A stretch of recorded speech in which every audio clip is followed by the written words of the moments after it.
Hi, I'm Joseph from the Israel Advocacy Movement. A couple of weeks ago I attended an anti-Israel talk at Queen Mary's University in London. The talk had been organised by the university's PalSoc, and they'd invited a convicted terrorist to speak there, Ahmed Alfaleet.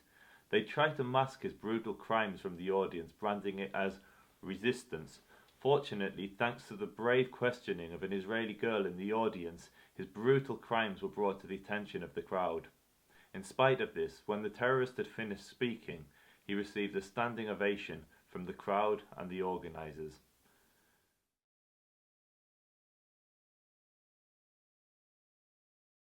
And the last individual is Ahmed. Ahmed is an individual who's actually gone to prison, and his experiences under occupation are some of the most profound experiences I've heard. And he's keen on explaining to us what he's going through over there too. My name is Ahmed Alfaleet. His name is Ahmed Alfaleet. He is 43 years old, and yet he says that he's almost 4 years old. Why? Because he started counting right after the agreement that let him go out of the Israeli prisoners, of the Israeli prisons. He had been in life sentenced in Israeli prisons for 20 years. And it was going for forever, but the agreement that broke this this life sentence, and he came out on what date? 18, 2011. Why was he given a life sentence? ليش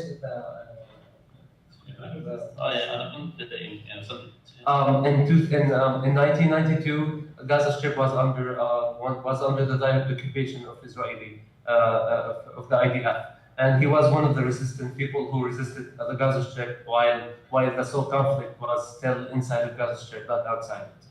And he got imprisoned in that time, along with a huge number of youth. أنا حابب يمكن خلال الأيام الجاية نسلط الضوء على قضية الأسرى في السجون تحديدا.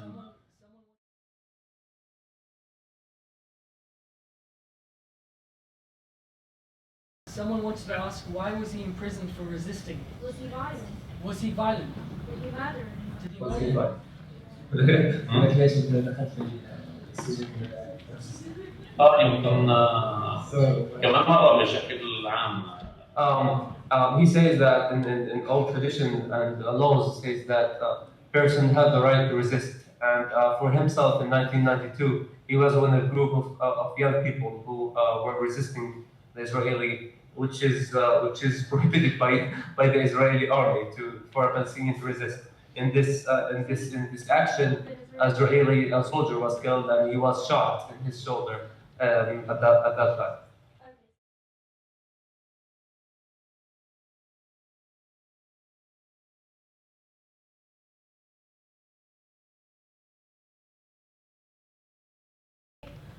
Do you regret anything, and what are you hoping to achieve by doing that? So before I think the speaker, I think he specifically said from the last question that was asked, he actually didn't murder anyone. That was something where that was an accusation upon him. He was put in prison for not doing anything.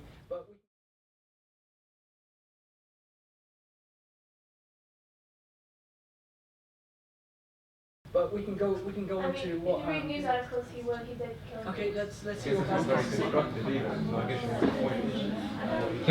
We didn't hear the question very well. Can you repeat it? They need to hear. Next.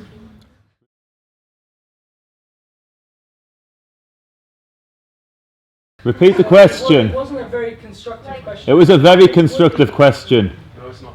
No, that's the question. Just tell us. He wants to hear the question. Ask the question. Say the question again. Does he regret it, and what was he hoping to achieve? So the young lady is asking that did Ahmed kill someone? Does he regret it? And what was he hoping to achieve from it?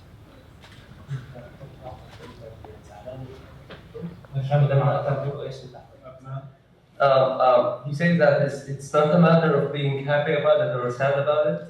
It's a matter of forgetting it or not. It's a matter of staying alive or not. The battle of survivor here in Palestine has been going ever since the first days of occupation. And for that matter, if he didn't have to defend himself and be a part of this resistance group, he will be eventually killed. What did he do for that, or what did he regret it or not? He's not saying that I'm very happy about killing or participating in killing a person, because it's just killing. But yet, it's about surviving, because we didn't actually use weapons till maybe 2014 in our last attack in Gaza. And before that, rocks were only our only method and tool to defend ourselves with that. And when looking at the statistics and numbers and comparing how many people got killed from both sides, we will see that it's a huge number of people killed from the Palestinian sides comparing to a couple people, which is horrible also comparing numbers, because both people are killed and both people are dead now. But the thing is that using weapons that have been gone, people in Israel were equipped with weapons ever since they came in Palestine. And yet the people and the more victims are Palestinians. And he was joined, and that was his main reason for being resistance. And eventually it got and the group were killed that person and killed that soldier that actually carried the weapon against him and his friends. I hope that answers you well. Could I also say, if you want to speak, can you make sure that you raise your hand when you speak? Is there any other questions? We have some more positive questions. Thank you for watching.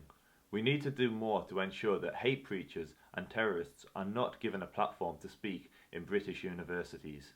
If you like this video, subscribe to our YouTube channel and like us on Facebook to receive more original content.